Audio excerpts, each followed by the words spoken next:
So eventually one can write this Hamiltonian in this way and treat different using perturbation theory. But more interestingly, we did a very interesting thing. We observed that in fact one can remove this one of these sublattices of this bipartite, and one is going to obtain a triangular lattice. And this is very interesting. I'm not sure to say why. So the idea is very simple. Here we have the Hamiltonian for this hexagonal lattice, but if we take, instead of considering this equation, this Schrödinger equation, we consider the square. Squared in Hamiltonian, it's equivalent to remove one of these sublattices. So basically we end up with this triangular lattice. So we found that in fact one can describe graphene just using a triangular lattice and considering this square Hamiltonian. And in fact one can prove that it's very easy to explain, it's trivial to explain the anomalous square effect using this idea. But the idea is the following. This produces a very, I'm going to jump this. The idea is, I'm going to say it's just a physical idea of what's happening here. So the idea is the following. Here we have the graphene lattice. And this is the energy, and this is the density of the state. This is of pure graphene. So basically, this is the phase of the wave function, and here we have the Fermi energy force here. So basically, this is the number of the states that we have a certain energy. It's built just by counting how many states we have in that strange surface. Yeah? And it happened that the Dirac cone is here in the middle. But we observe the following. When we make this renormalization, we remove one of these lattices, this is equivalent of folding this spectrum to this side. So basically we fold this spectrum to this side. So this part is usually what is called the bonding state, which means that the phase of the wave function is nearly singular. In this center of the spectrum, it happens that the phase between each of the sides, in this case, is, remember that here we are working in this triangular lattice correspond to antibonding. But this is in the antibonding limit, we need to put the phase between the sides of the wave function needs to have a difference of pi. And this is not possible to do it in a triangular lattice, because there's a phenomenon that is called frustration. Let me show you. Frustration is also appears a lot in magnetic systems. So basically, if I try to put positive, negative amplitude here and here, if I put positive here, I have frustration. It's like, the explanation is very simple in terms of social systems. For example, if I make a party and I try to invite people and I want to have, for example, a woman surrounded by two men and each man by two women, yes, for example, we make a single what? An orgy. You go too far. I want to make just in the beginning. If we try to make a dinner like this, that what? You know, a single for the people to know what. If I bring three people, it's not possible because I want to see a man close to a man or a woman close to a woman. That's the essence of frustration. And that causes energy. And in fact, this model is used to treat that kind of social problems. So basically, there's a pure problem. So basically, the thing that we're looking is that in fact, this Dirac cone, in fact, is related with the frustration in this point. And in graphene, it's very nicely resolved because there is symmetry in the whole lattice. Because there is no way of breaking this. So this problem is solved just by making the phase, instead of pi, it's making pi over 3 because it's a triangle. But the observation is very simple. If we begin to put impurities, this symmetry is going to be broken, and this frustration is going to appear. And the only thing that one needs to do is just to count how many situations of that kind arrive. And one can do it very nicely using a variational principle. And one can also show, using the formula that is here, it's here, it's here. One can basically estimate that in fact there is going to be, if I try to go close to this Fermi energy, it's going to cost me a lot of energy because I want to produce a lot of conflicts in the system, many men with men or women with women. So the system is going to avoid that. So it's going to open a gap. So in fact, we measure that thing here. We have, for example, the participation ratio. This is for pure graphene. This quantity basically is called the participation ratio. Measure the extension of the wave function. So the fact that it's constant here, that means that in graphene, except this point, but lower at this point, this means that for all energy, the electrons can move like in a metallic system. But if I begin to put disorder, here appears, one can see that there is a sharp increase here, at a certain point here. So that means that here the electrons behave more or less like here. We have metallic conductivity, but here we are going to have localization, and that means that it's not possible to conduct current, because basically the probability of finding the electron at certain distances go with the decay exponentially with the distance. So in fact, this produces something that is called a mobility edge. There's of course a huge discussion about the nature of this mobility edge, because 2 dimension is also critical in localization theory, because it's known that in disordered system in 3 dimension there is always a mobility edge. In 1 dimension, everybody agrees for almost any degree of disorder, all the states are localized. But in 2 dimension, there's a discussion that is not yet solved. But anyway, some people believe there is some, others not. But the point is that here we have a clear transition, and we wanted to know how this transition depends on the concentration, and when we use this variational theory, eventually we arrived with this, using some combinatorics and some statistical arguments, we arrived at the concentrate, that the size of this energy gap basically scales like the square root of the concentration of impurities multiplied by this thing that is a transfer integral that is very well known for carbon. So basically, for example, for 1% of chemical doping, this opens a gap of around 0.44 electron volts, which is it puts in the range of narrow gap semiconductors. And in fact, if we plot, of course, the concentration with the energy gap, this blue line is this theoretical prediction, and these were the results obtained from simulations that I did just by analyzing the Hamiltonian. It works very nicely, so it fits fine with this calculation. And eventually, this was measured. These physical regulators they measure in quasi-particle transformation during a metal insulator transition in graphene, and they were able to, using a technique that is called ARPS, that they can really see the Fermi level and the structure of this electronic band relationship, and they were able to find that there is here we show with simultaneous transport and photoemission measurement that the graphene surface undergo a metal insulation transition upon dosing with a small amount of atomic hydrogen. We find the room temperature resistance increases by about 4 orders of magnitude, a transition accompanied by anomalies in the momentum result spectral function. Well, that means that, in fact, and the numbers agree. They found that, in fact, the size of the gap agrees with this prediction, and that's very nice. So the controversy is solved experimentally about the mobility edge? Experimentally, yes, but theoretically.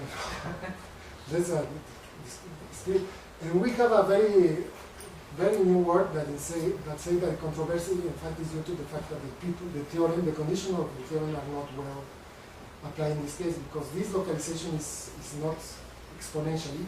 In fact, it's called critical. It's like a power law. So we are fighting to publish that. We did a lot of simulations because we did a scaling analysis. So that's another conference. Almost a new one conference. But let me show how, also other things that we did is to try to understand some of the behavior of electrons when we have an electromagnetic wave. And this is important for optical properties, but more important for us was the possibility of understanding it. We were trying to understand if it was possible to open a gap in graphene by applying electromagnetic field, a laser or a microwave radiation or things like that. And we started from the basic thing, we started from the basically we took this two-dimensional gas of fermions, but relativistic gas, using a Dirac equation, and we put just an electromagnetic field that represents an electromagnetic wave. So basically we wanted to solve this equation. Here we have the Dirac equation, but you see that we use the minimal coupling, thank you, where we introduce this vectorial potential. So basically we replace the momentum by this minimal coupling. Here we have also an electric field, the scalar field. And since this thing is going to depend upon the time, because this is an electromagnetic wave, we cannot use the time independence Dirac equation. We need to, the energy is not conserved, so we need to put, there is a time derivative. So we decided to solve this equation, and this is where this is an spinor with two components that in fact represent the amplitude in each of these lattices. And these are the Pauli matrices given by this. So basically the idea is simple. The idea is, here we have a graphene, and we apply electromagnetic radiation that can go we did two different articles, in fact, because things are different when the electromagnetic wave go perpendicular or in the direction of the plane. So the results are similar, but the treatment is of course different. So basically, for example, here we have an electromagnetic wave that goes in this direction, for example, in y direction, so it's a vector. Here we have the electric field and the magnetic field in the other direction. So basically, here we have the Hamiltonian, where these are the momentum operators. And these momentum operators are given by this minimal coupling.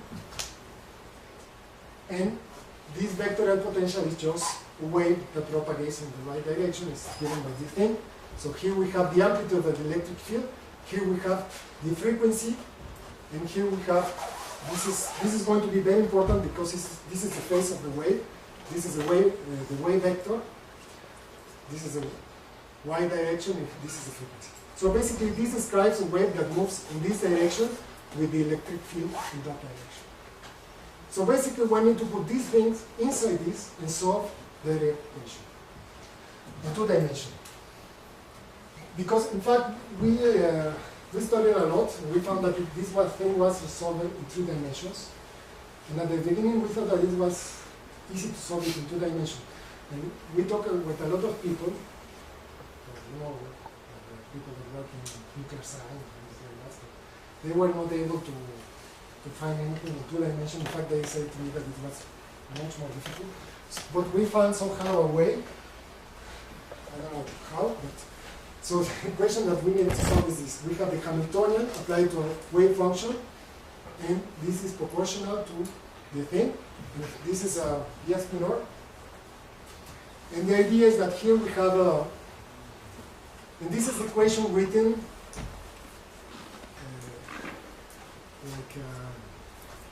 I mean, if one take all the components and everything, this is the equation, and it looks a little bit messy. But there are very interesting things. First, here we have the phase of the wave, of the function of the wave that we are putting, the electromagnetic wave. And here we have this parameter that takes into account the Fermi velocity, the velocity of light, the frequency of the wave, and the electric field. So basically, it's a parameter that is going to be important. So this was the equation. This is easy to solve. Well, h squared equals second derivative. What? Yeah, of course. Well, okay. Because this is h applied to phi, and this is a vector. So if you apply this to this, I mean, if you try to solve this, there are complex components. That's the problem. And also because the derivative can depend on time. Usually, if you try to solve this, if this is a stationary equation, you just multiply by h, and then you get the Lambertiano.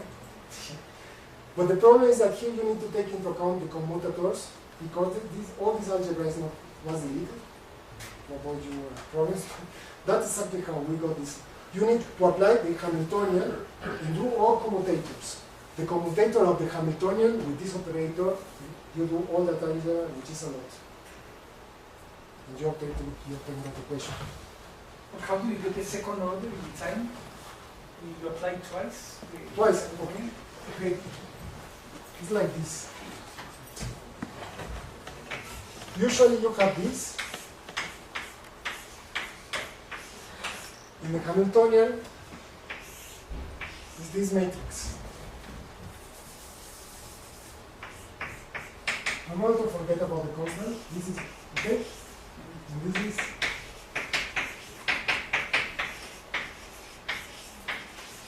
so this happens to be this matrix 0.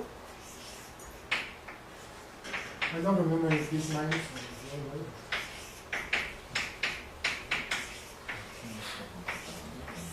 Okay. So this px is just a derivative. I wonder about the time movement. Yeah. Okay. How do you get it on the second? Because you need, when you want, okay. The thing that you need to do is you have this thing.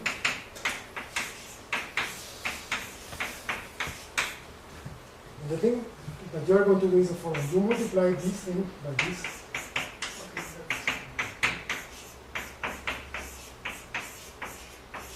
Then you look at the equation that you produce, which is basically multiply this matrix by this one.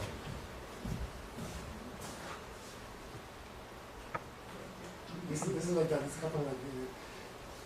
In fact, it's very easy to see that if, in the static case, if I multiply this matrix by this one, again, one entry this matrix, which is diagonal.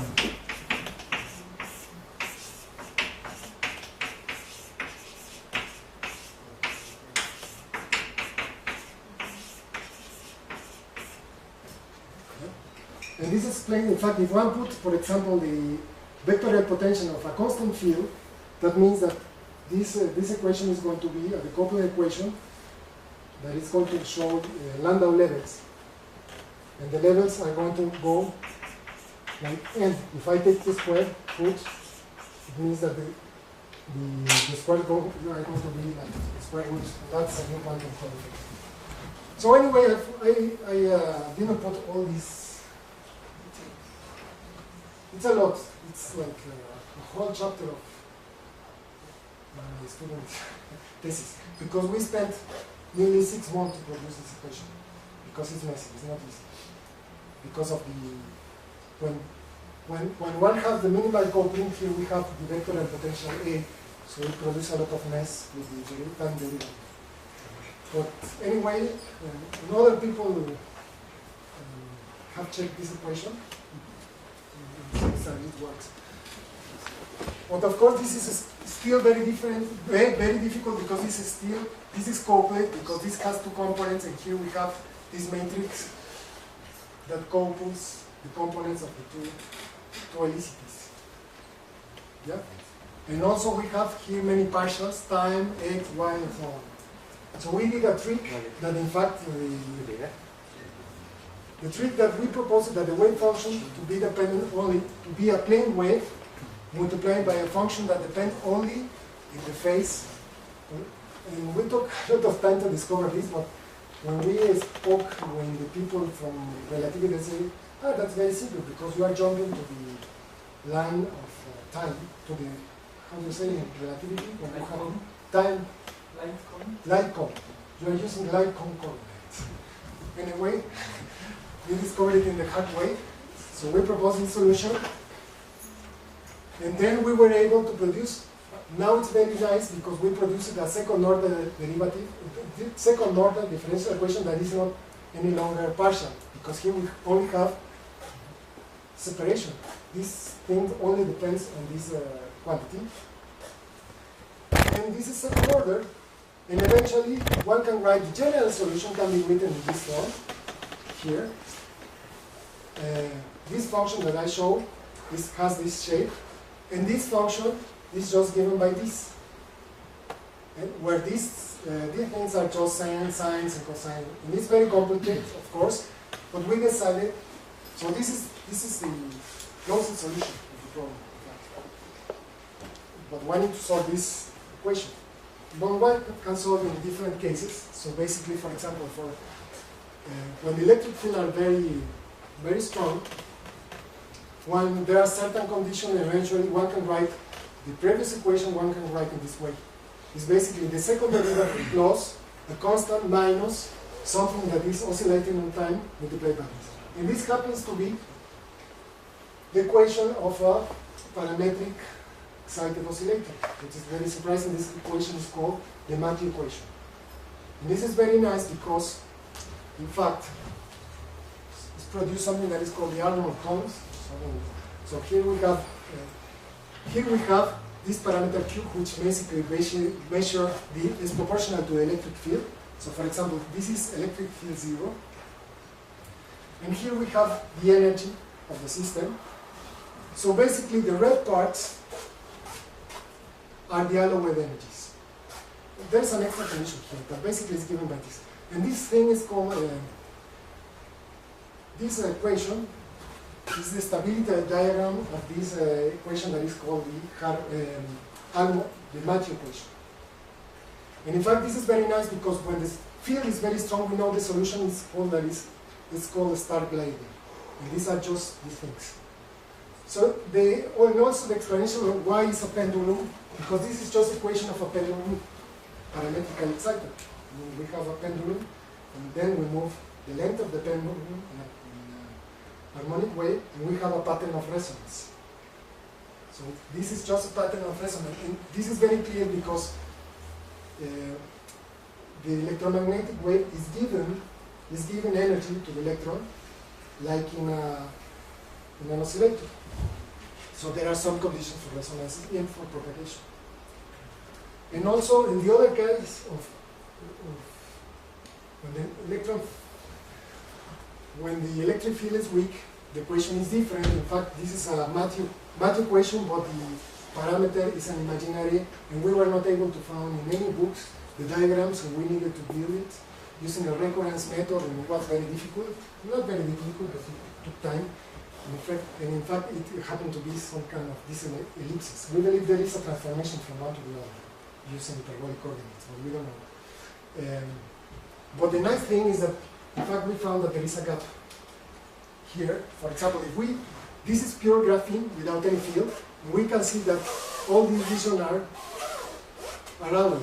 But if we are vertical, this vertical axis vertical is basically the square of the energy. You can take the root, in fact, these things are more nicer. But basically, here we have the allo energy, and here we have the electric field. So zero field means that we have pure graphene, and we have all these lines, which is okay. But as you apply field, eventually you open a gap here. So in fact, one can prove that there is a gap opening, and it's proportional to the electric field. That's one of the reasons that we obtained. And also we obtained other things that, for example, we considered what happened to the current when we have this sinusoid, and we found that there is a kind of rectification effect. Basically, we have the electron, instead of behaving like a sinusoidal, it behaves like a pulse. And in fact, we were able to find that the current, you need to do also a huge calculation to find this, because to calculate the current in this system, basically we have, remember that we have an electric field here that moves the electrons in an electromagnetic wave in the other direction. So basically one need to calculate the current at each momentum that is given by this formula. One need to take the spinors, and then you need to sum over phase space, taking into account that there is a certain probability. There is a Fermi-Dirac distribution, but this problem is not in equilibrium, because so basically one need to use relaxation approximation, and that kind of thing. It's a huge calculation, but eventually we were able to find the current as a function of the time, and in fact we were able to find that there are many harmonics, and we were able to find the harmonics that are given by basic function. And it was very nice because when we did this work, we obtained, this is 3 years ago, there was a Russian that published an article studying the same problem, but he used a semi-classical method, and he was able to find also this huge nonlinear effect, but using a different method. But he only obtained the first 3 harmonics. Here we obtained all harmonics that are given by different. So, in fact, this also has been, the people also have measured that kind of things. And this is very important. That means that graphene can produce a lot of harmonics. So to finish, just the thing that we are doing during the last year is that we have been studying the electric resistance and the interaction with phonon interaction. Phonon-electron interaction, that is the thing that drives the thing that you say about the electrical resistance. And there are many ways to approach this problem, but one of the nicest maybe is, well, there we have been working on three kinds of things. First, using the Dirac equation using a vectored potential. Because since we know, one can prove in fact that the phonon field, the vibration, is more or less similar to electromagnetic field. They are bosons, and then one can write a vectored potential and use this kind of things, these ideas. And since we know the solution, we can do it. And we are doing it. That's one student is doing that from Cuba. The other thing is using tie binding, using deformation. That can be done using simulation in the computer, just by the harmonization, the Hamiltonian. And the other thing is the one that we have been working is that we generalize the Dirac equation for curved space. Because we say, okay, here we have a membrane, but if we have phonon vibration, this membrane is oscillating. So we have a curved space. So we have a quantum relativistic particle in a curved space. So I talked with some people from that are working in gravitation, because you know that this deformation is the thing that the people that are trying to unify gravitation with quantum relativistic mechanics, they are studying that kind of things, because gravitation basically is a deformation of time-space. So I thought, well, here we have a deformation of space only. It must be easy. So I talked with some people, and the first time they said that it was impossible, but eventually, well, this is tie binding with this too much. But the idea just was to do this work, just appear, it's going to appear next tomorrow. In fact, it was done with Richard Kerner, who works in the laboratory of relativities cosmology in Paris 6. Basically, we generalize the Dirac equation in corrugated graphene. So we have graphene that is deformed. Basically, such interaction is taken into account by considering inducing metric. So we have a deformation, so in the same speed as in general relativity, approach for the description of harmonic particles moving across space-time. This resulting equation allows include a natural wave the presence of other phonon branches as well as an internal electromagnetic field. So basically, the idea is that this is the Dirac equation, written in different way, but because here we have the Dirac gamma matrices. In this case, we're given by this. But here, usually here we have that if the metric is flat, there is no difference between, this is the metric tensor, there is no difference between contravariant and covariant. But if we put deformation, there is a difference. And eventually, well, we were able to do this, generate the Christoffel symbols and all that kind of things to produce this equation that is complicated, but basically here we have the pure Dirac equation. Here we have the first term that is related with the gradient. Basically it's the dot product between this thing and the gradient of the surface, and this term which is really very complicated. And this term is similar to the one that the people that using a tie binding approach obtain, but here we obtain much more terms. And this is the thing. So to conclude, the electromagnetic radiation is able to open a gap. Those electrons acquire effective mass. The current and optical properties present important nonlinear properties.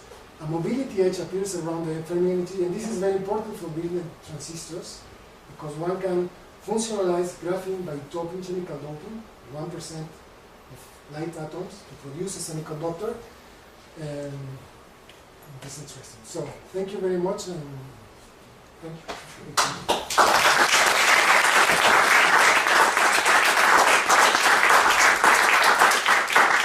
Questions, comments, preguntas, comentarios? Sorry for the end, it was very fast. The idea was just to give a flavor. Thomas? I have several questions and comments. The first one is a very simple one.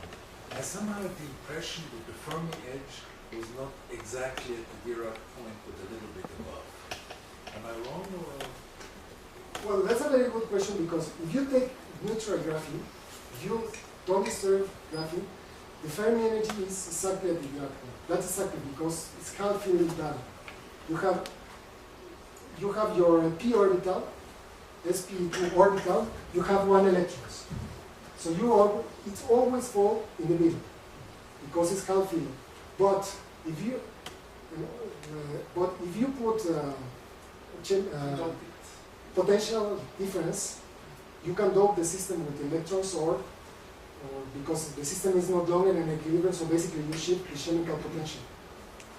This is also nice of graphene because usually with a semiconductor you can't tune that, you can't have so much control in the quantity of carriers, because you can tune the chemical thing. And the next thing is more a comment. I mean, the Dirac point, this linear behavior, does not depend on the nearest neighbor approximation. But if you tweak this approximation, you still get the Dirac point, but you no longer get an isotropic Dirac equation. You can write down a non-isotropic Dirac equation if you wish, but you lose the isotropic Dirac equation. So in that sense, you don't have only the approximation when you're near the Dirac point, but even there, it's not really true that you have an isotropic Dirac equation. And that's why I'm not entirely sure whether the further developments you make, how sure they are, because you have this anisotropic. Well, in fact, that's a very excellent question. In fact, I also had that question. In fact, that's exactly the thesis of this student. That's what obtained this title. He did all these things using second neighbor and third neighbor interactions. Because when you put second neighbors, you have the Dirac equation, but you have something that depends on the angle. And it changes the things. It depends on the energy that you put. I mean, of course, to feel that, you need to really put more, for example, stronger electric field, and you're going to sense that kind of things. But this is very important, for example, for localization. We observe that, in fact, there are very nice effects due to these second neighbor interactions, because the picture that I show when you dope the system change a little bit, because the properties of the green function change a lot at the Dirac point. So in some sense you are right, but I would say that this basic behavior is how it works. And you have several Dirac points. You have 6 Dirac points, right? 4. 4? Yeah. I thought I saw So 6 in your picture. maybe In your picture. 4. Anyway, the system is isotropic, even if each Dirac point is not isotropic, right?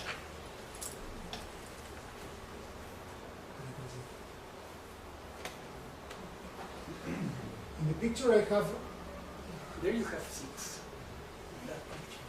yeah, but And the symmetry. yeah, you're right. Yeah, no, yeah. With the like 6 Yes. also.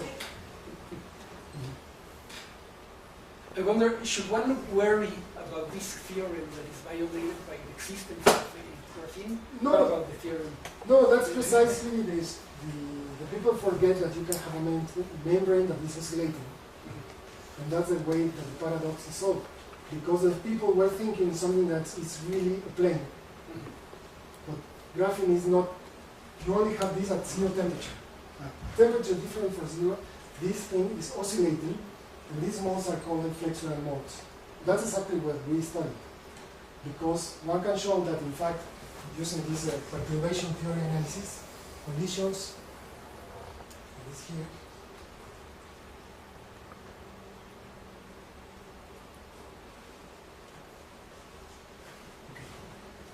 Basically, you consider this kind of diagrams, Feynman diagrams. You have electron that you have a collision with a phonon, so you have electron with different momentum and a phonon. But it happens that you can have, the system is not purely two-dimensional. So basically, you have, it's three-dimensional, but you have vibration in the plane, which gives you 2 degrees of freedom, and you have vibration over perpendicular, these are called flexural phonons.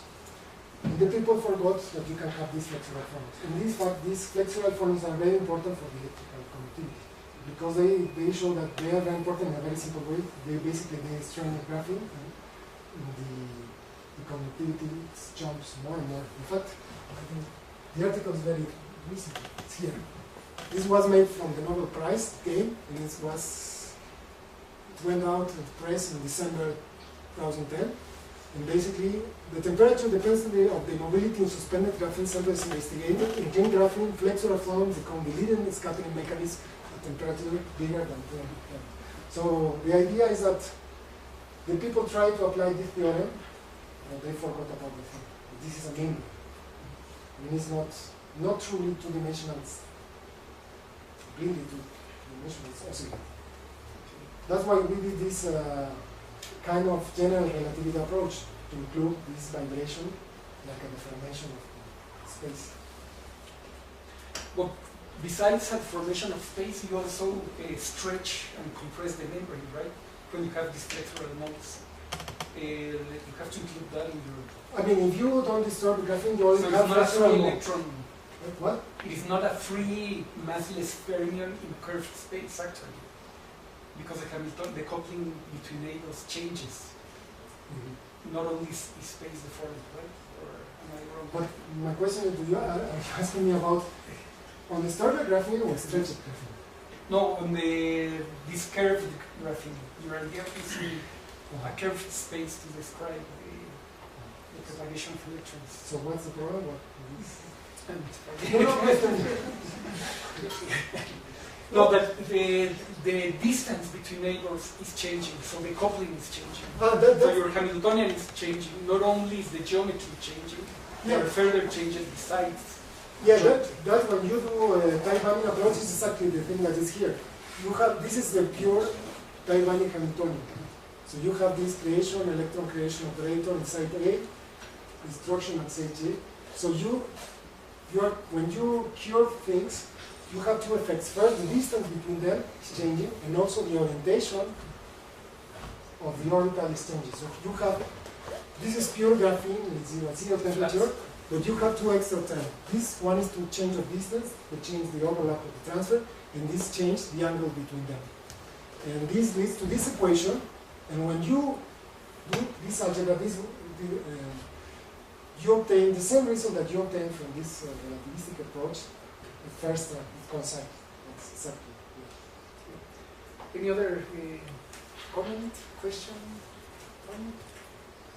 Well, if not, we sign. Okay, thank you.